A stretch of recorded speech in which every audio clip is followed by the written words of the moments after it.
ఫలితాలన్నీ ఇంకా దాదాపుగా కొలిక్కొస్తా ఉన్నట్టున్నాయి.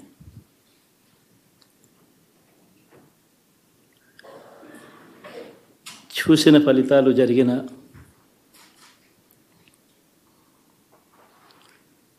పరిస్థితులు చూస్తే నిజంగా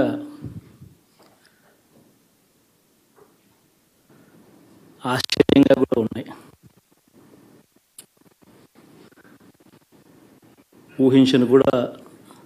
ఊహించలేదు ఇలా జరుగుతుందని, ఇలా వస్తాయని కూడా. బట్ ఎస్,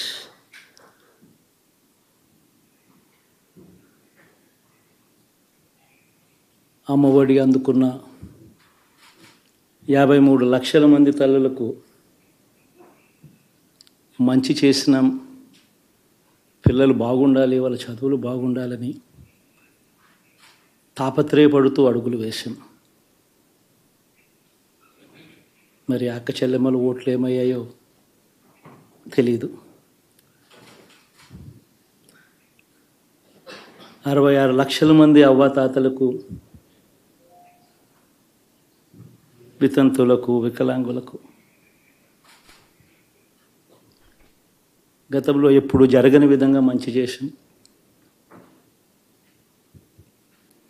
వారి కష్టాల్లో తోడుగా ఉంటూ, వారి కష్టాన్ని అర్థం చేసుకుంటూ,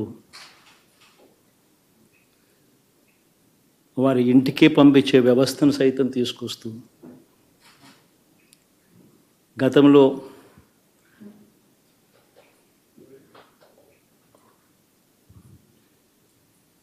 మా ప్రభుత్వం అధికారంలోకి రాకమునుపు ఇస్తూ ఉన్న చాలని పెన్షన్ నుంచి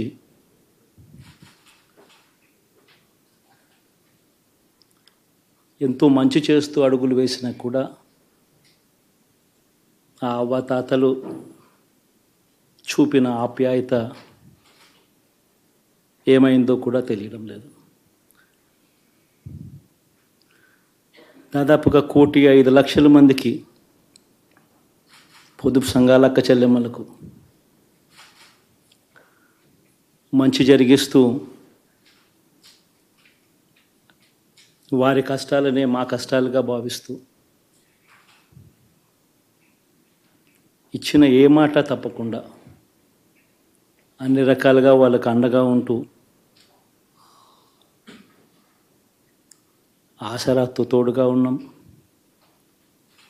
సున్నా వడ్డీతో సైతం అండగా ఉన్నాం, చేయూత సైతం తోడుగా ఉంటూ నిలిచాం. మరి ఆ 1,05,00,000 మంది అక్క చెల్లెమ్మల ప్రేమాభిమానాలు ఏమయ్యాయో తెలియవు. 26 లక్షల మంది చేయూతను అందుకుంటున్న అక్క చెల్లెమ్మలు, వారి ఆప్యాయత ఏమైందో తెలీదు.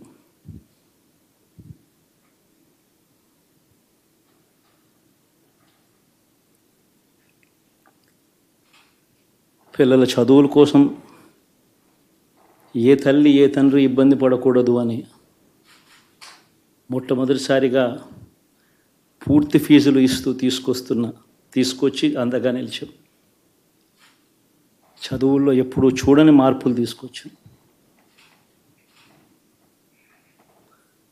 దాదాపుగా 12 లక్షల మందికి సంవత్సరానికి మంచి జరిగిస్తూ, ఆ పిల్లలు, ఆ తల్లుల అభిమానం ఏమైందో కూడా తెలియదు.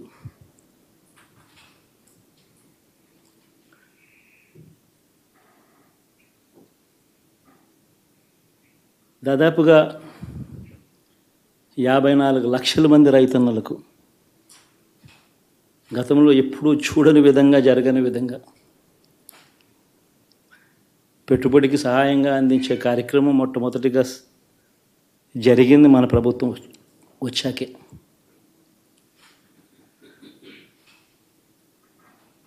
మరి అంతగా రైతన్నలకు తోడుగా ఉంటూ,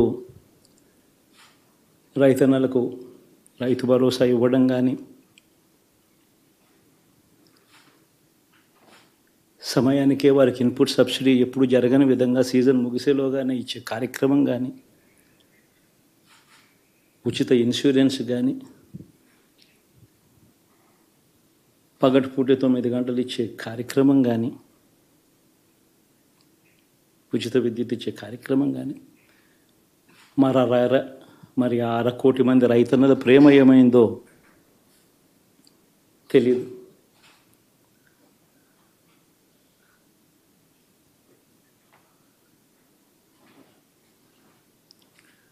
మరి ఇన్ని కోట్ల మందికి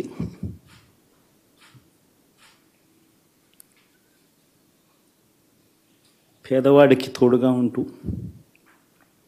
ఆటో డ్రైవర్లు నడుపుకుంటా ఉన్న వాళ్ళు ఆటోలు తోలుకుంటూ టాక్సీలు తోలుకుంటూ ఇబ్బంది పడకూడదని వారికి అండగా ఉంటూ ఓ వాహనమిత్ర, నేతన్నలకు అండగా ఉంటూ ఓ నేతన్న నేస్తం, మత్స్యకారులకు తోడుగా ఉంటూ మత్స్యకార భరోసా, ఫుట్పాత్ మీద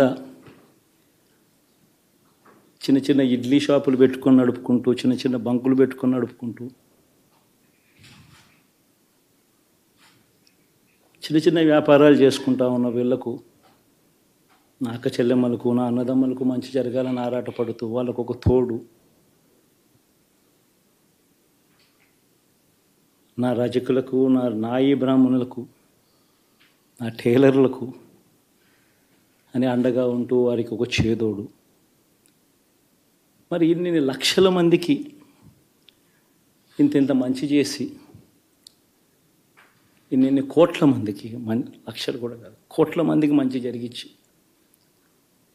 ఎప్పుడు జరగని విధంగా మేనిఫెస్టో అంటే ఒక చెత్తబుట్టలో పడేసే డాక్యుమెంట్ కాదు. ఒక మేనిఫెస్టో అంటే ఒక బైబిల్ అని, ఒక ఖురాన్ అని, ఒక భగవద్గీత అని మొట్టమొదటి రోజు నుంచి కూడా భావిస్తూ ఏకంగా 99% వాగ్దానాలు అమలు చేసి అంతే చిత్తశుద్ధితో ఆ మేనిఫెస్టోను కూడా అక్క చెల్లెమ్మల ఇంట్లోకి తీసుకొని వెళ్ళి చూపించి మీరే టిక్కు పెట్టండి అనే నిబద్ధత గల ప్రభుత్వంగా పనిచేసాం. ఇప్పుడు జరగని విధంగా పిల్లల చదువులు, పేదరికం పోవాలి అని అంటే పిల్లల చదువులకు క్వాలిటీ ఎడ్యుకేషన్ అవసరం అని మొట్టమొదటిసారిగా ఇంగ్లీష్ మీడియంను వ్యతిరేకిస్తున్న వాళ్ళందరూ పెత్తందారులతో యుద్ధం చేసి సైతం పిల్లలకి ఇంగ్లీష్ మీడియం తీసుకొని రావడమే కాకుండా టోఫుల్, ఐబీ లాంటి కళలు కూడా కలం. ఆ పేద పిల్లలకు అండగా నిలబడాలని, తోడుగా ఉండాలని, వారి చరిత్రలు మార్చాలని, ఎప్పుడు చూడని విధంగా గ్రామ స్థాయిలోనే సచివాలయ వ్యవస్థ, వాలంటీర్ల వ్యవస్థ తీసుకొచ్చి ప్రతి ఇంటికి సేవలు అందించే కార్యక్రమం చేశాం. వివక్ష లేకుండా, కరప్షన్ లేకుండా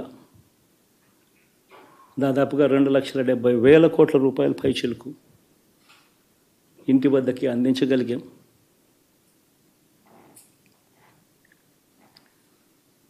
ఇప్పుడు చూడని మార్పులు తీసుకురావడమే కాకుండా ఒక చదువుల రంగం అయితేనేమి, ఒక విద్యారంగం, ఒక వ్యవసాయ రంగం అయితేనేమి, ఒక వైద్య రంగం అయితేనేమి, ఏ పేదవాడు ఎప్పుడూ ఇబ్బంది పడకూడదు అని ఎప్పుడు ఊహించని విధంగా మార్పులు తీసుకొస్తూ పేదవాడికి అండగా నిలబడగలిగాం. విమెన్ ఎంపవర్మెంట్ అంటే ఇది, మహిళా సాధికారత ఇది అంటే ఇది అని ప్రపంచానికి చాటి చెప్పగలిగాం.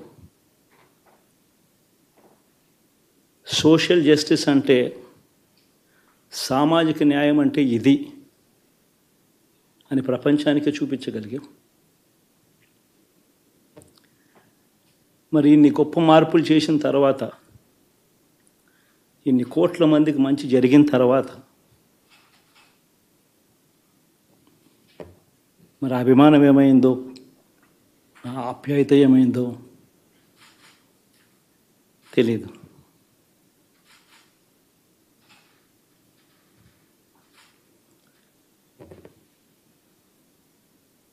ఎవరో మోసం చేశారో, ఎవరో అన్యాయం చేశారో అని చెప్పి అనొచ్చు, కానీ ఆధారాలు లేవు.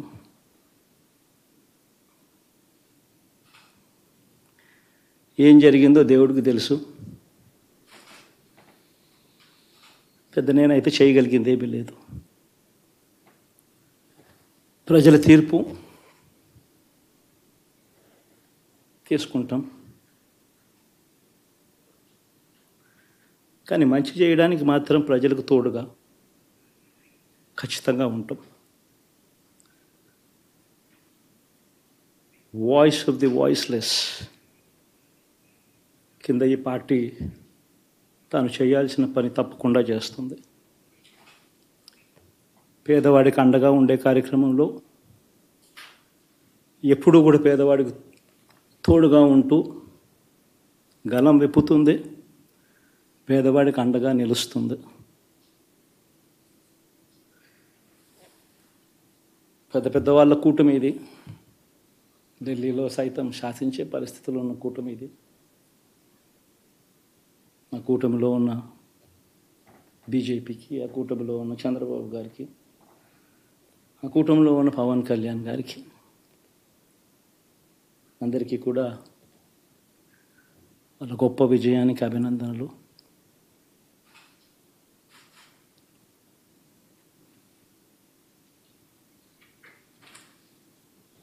ఓడిపోయినా కూడా నా ప్రతి కష్టంలో కూడా తోడుగా అండగా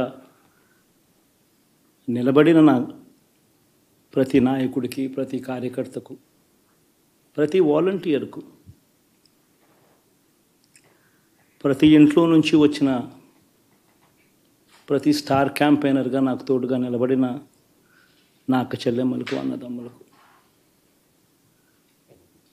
మీ అందరికీ మనస్ఫూర్తిగా మీ అందరికీ కూడా కృతజ్ఞతలు తెలియజేస్తా ఉన్నాను. ఏం జరిగిందో తెలియదు, కానీ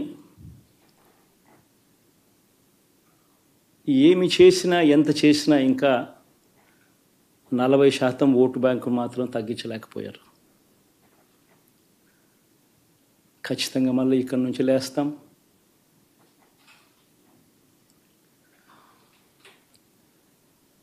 మళ్ళీ ఇక్కడి నుంచి గుండె ధైర్యంతో నిలబడి మళ్ళీ లేస్తాం. ప్రతిపక్షంలో ఉండడం కొత్త కాదు, పోరాటాలు చేయడం అంతకన్నా కొత్త కాదు.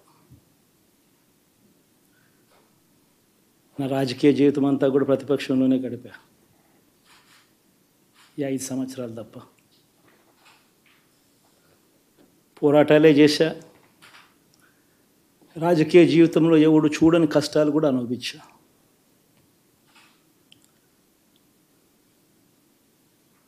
ఇప్పుడు అంతకన్నా కష్టాలు ఏదైనా పెట్టినా కూడా సిద్ధంగా ఉన్నాం, సిద్ధంగా ఎదుర్కొంటాం. ఆల్ ది వెరీ బెస్ట్ గవర్నమెంట్లోకి వచ్చిన వాళ్ళకు. Thank you.